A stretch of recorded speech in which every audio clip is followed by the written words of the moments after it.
जय हिंद दोस्तों, स्वागत है आपका हमारे YouTube channel GK GS top factory पर। आज हम जीके जीएस से संबंधित महत्वपूर्ण प्रश्न करेंगे और लास्ट में हमने 2 प्रश्नों का टेस्ट रखा है। उसका जवाब आप हमें कमेंट बॉक्स में कमेंट करके बताना। शुरुआत करते हैं हमारे पहले प्रश्न से। हमारा पहला प्रश्न है, श्वेत क्रांति का संबंध किससे है? श्वेत क्रांति का संबंध किससे है? हमारा सही उत्तर हो जाएगा ऑप्शन नंबर ए, दूध उत्पादन। श्वेत क्रांति का संबंध दूध उत्पादन से है। हमारा सही उत्तर हो जाएगा ऑप्शन नंबर ए। हमारा अगला प्रश्न है, भारत का मैनचेस्टर किस शहर को कहा जाता है? भारत का मैनचेस्टर किस शहर को कहा जाता है? हमारा सही उत्तर हो जाएगा option number C, Ahmedabad. Ahmedabad को भारत का मैनचेस्टर कहा जाता है। हमारा सही उत्तर होगा ऑप्शन नंबर सी। हमारा अगला प्रश्न है, विश्व का सबसे ऊंचा जलप्रपात कौन सा है? विश्व का सबसे ऊंचा जलप्रपात कौन सा है?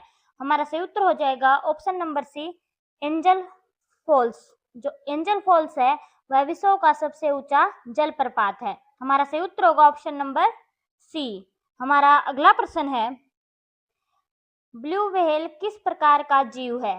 ब्लू व्हेल किस प्रकार का जीव है? हमारा सही उत्तर होगा ऑप्शन नंबर बी, स्तनपायी। जो ब्लू व्हेल है वह एक स्तनपायी है। हमारा सही उत्तर हो जाएगा ऑप्शन नंबर बी। हमारा अगला प्रश्न है, भारत की पहली रेलगाड़ी कब चली थी? भारत की पहली रेलगाड़ी कब चली थी? हमारा सही उत्तर होगा ऑप्शन नंबर ए, 1853। 1853 में भारत की पहली रेलगाड़ी चली थी। हमारा सही उत्तर होगा ऑप्शन नंबर ए। हमारा अगला प्रश्न है, विटामिन सी की कमी से कौन सी बीमारी होती है? विटामिन सी की कमी से कौन सी बीमारी होती है? हमारा सही उत्तर हो जाएगा option number B, scurvy. Vitamin C की कमी से स्कर्वी बीमारी होती है। हमारा सही उत्तर होगा ऑप्शन नंबर बी। हमारा अगला प्रश्न है, जंतर मंतर कहाँ स्थित है? जंतर मंतर कहाँ स्थित है? हमारा सही उत्तर हो जाएगा ऑप्शन नंबर बी, दिल्ली में। जंतर मंतर दिल्ली में स्थित है। हमारा अगला प्रश्न है, संसद के कितने सदन होते हैं? संसद के कितने सदन होते हैं? हमारा सही उत्तर होगा ऑप्शन नंबर बी, 2। संसद के 2 सदन होते हैं। हमारा सही उत्तर होगा ऑप्शन नंबर बी। हमारा अगला प्रश्न है, भारत में नर्मदा नदी किस दिशा में बहती है? भारत में नर्मदा नदी किस दिशा में बहती है? हमारा सही उत्तर हो जाएगा ऑप्शन नंबर ए, पूर्व से पश्चिम। भारत में नर्मदा नदी पूर्व से पश्चिम में बहती है। हमारा सही उत्तर होगा ऑप्शन नंबर ए। हमारा अगला प्रश्न है, पंचशील सिद्धांत किससे संबंधित है? पंचशील सिद्धांत किससे संबंधित है? हमारा सही उत्तर हो जाएगा ऑप्शन नंबर सी, विदेश नीति। पंचशील सिद्धांत है जो वो विदेश नीति से संबंधित है। हमारा सही उत्तर होगा ऑप्शन नंबर सी। हमारा अगला प्रश्न है, रामायण के लेखक कौन है? रामायण के लेखक कौन है? हमारा सही उत्तर होगा option number B, Valmiki. Ramayana के लेखक वाल्मीकि हैं। हमारा सही उत्तर होगा ऑप्शन नंबर बी। हमारा अगला प्रश्न है, चंद्रयान फर्स्ट कब लॉन्च किया गया? चंद्रयान फर्स्ट कब लॉन्च किया गया? हमारा सही उत्तर होगा option number D, 2008। Chandrayaan first 2008 में लॉन्च किया गया। हमारा सही उत्तर होगा ऑप्शन नंबर डी। हमारा अगला प्रश्न है, भारत का राष्ट्रीय कैलेंडर किस पर आधारित है? भारत का राष्ट्रीय कैलेंडर किस पर आधारित है? हमारा सही उत्तर हो जाएगा ऑप्शन नंबर बी, सूर्य। भारत का राष्ट्रीय कैलेंडर सूर्य पर आधारित है। हमारा सही उत्तर होगा ऑप्शन नंबर बी।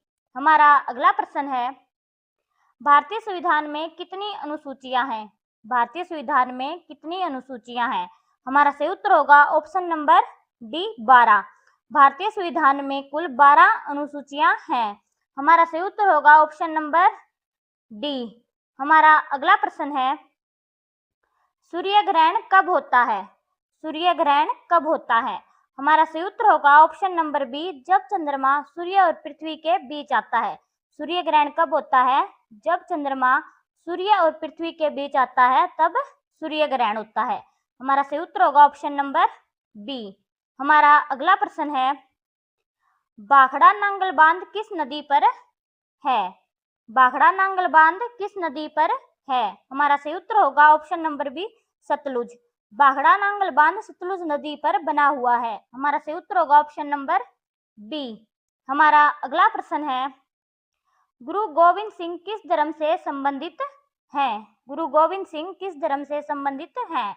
हमारा सही उत्तर होगा ऑप्शन नंबर ए, सिख। गुरु गोविंद सिंह सिख धर्म से संबंधित हैं। हमारा सही उत्तर होगा ऑप्शन नंबर ए।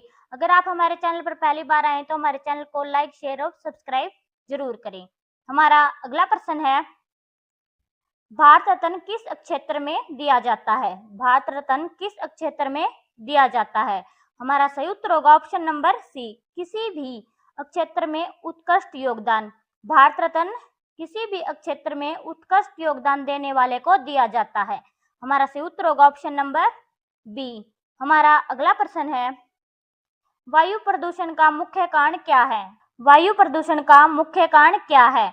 हमारा सही उत्तर होगा ऑप्शन नंबर बी, धुआं। वायु प्रदूषण का मुख्य कारण धुआं है। हमारा सही उत्तर होगा ऑप्शन नंबर बी। हमारा अगला प्रश्न है, ग्लोब क्या दर्शाता है? जो ग्लोब है वह क्या दर्शाता है? हमारा सही उत्तर होगा ऑप्शन नंबर सी, पृथ्वी। जो ग्लोब है वो पृथ्वी को दर्शाता है। हमारा सही उत्तर होगा ऑप्शन नंबर सी। हमारा अगला प्रश्न है, रक्त समूह की खोज किसने की? रक्त समूह की खोज किसने की? हमारा सही उत्तर होगा ऑप्शन नंबर सी, लैंडस्टीनर। रक्त समूह की खोज लैंडस्टीनर के द्वारा की गई। हमारा सही उत्तर होगा ऑप्शन नंबर सी। हमारा अगला प्रश्न है, इंटरनेट का आविष्कार किस देश में हुआ? इंटरनेट का आविष्कार किस देश में हुआ? हमारा सही उत्तर होगा option number B, America. Internet का आविष्कार अमेरिका देश में हुआ। हमारा सही उत्तर होगा ऑप्शन नंबर बी। हमारा अगला प्रश्न है, ताजमहल का निर्माण किसने करवाया? ताजमहल का निर्माण किसने करवाया? हमारा सही उत्तर होगा ऑप्शन नंबर बी, शाहजहां ने। ताजमहल का निर्माण शाहजहां ने करवाया। हमारा सही उत्तर होगा ऑप्शन नंबर बी। हमारा अगला प्रश्न है, राष्ट्रपति का कार्यकाल कितने वर्ष का होता है? राष्ट्रपति का कार्यकाल कितने वर्ष का होता है? हमारा सही उत्तर होगा ऑप्शन नंबर डी, 5 वर्ष का। राष्ट्रपति का कार्यकाल 5 वर्ष का होता है। हमारा सही उत्तर होगा ऑप्शन नंबर डी। हमारा अगला प्रश्न है, भारतीय रिजर्व बैंक का मुख्यालय कहाँ है?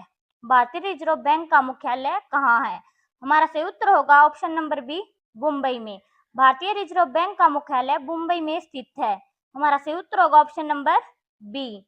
हमारा अगला प्रश्न है, मौसम का अध्ययन किस विज्ञान में किया जाता है? मौसम का अध्ययन किस विज्ञान में किया जाता है? हमारा सही उत्तर होगा ऑप्शन नंबर बी, मौसम विज्ञान। मौसम का अध्ययन मौसम विज्ञान में किया जाता है। हमारा सही उत्तर होगा ऑप्शन नंबर बी। हमारा अगला प्रश्न है, कौन सा देश उगते सूरज का देश कहलाता है? कौन सा देश उगते सूरज का देश कहलाता है? हमारा सही उत्तर हो जाएगा ऑप्शन नंबर डी, जापान। जो जापान है वह उगते सूरज का देश कहलाता है। हमारा सही उत्तर होगा ऑप्शन नंबर डी। हमारा अगला प्रश्न है, और आज की क्लास का हमारा लास्ट प्रश्न, आगे 2 प्रश्न हमने टेस्ट के रखे हैं। सार्क का मुख्यालय कहाँ है? हमारा प्रश्न है, सार्क का मुख्यालय कहाँ है? हमारा सही उत्तर होगा ऑप्शन नंबर ए, काठमांडू में। सार्क का मुख्यालय काठमांडू में स्थित है। हमारा सही उत्तर होगा ऑप्शन नंबर ए। हमारा अगला टेस्ट का प्रश्न है, इसका जवाब हमें कमेंट बॉक्स में बताना। भारत का मैनचेस्टर किस शहर को कहा जाता है? भारत का मैनचेस्टर किस शहर को कहा जाता है? ऑप्शन है मुंबई, सूरत, अहमदाबाद या फिर कोलकाता। इसका जवाब कमेंट बॉक्स में बताना। और अगला टेस्ट का प्रश्न है, कौन सा देश उगते सूरज का देश कहलाता है? कौन सा देश उगते सूरज का देश कहलाता है? ऑप्शन है चीन, जापान, कोरिया या फिर इंग्लैंड। इसका जवाब भी आपने कमेंट बॉक्स में कमेंट करके बताना। जय हिंद।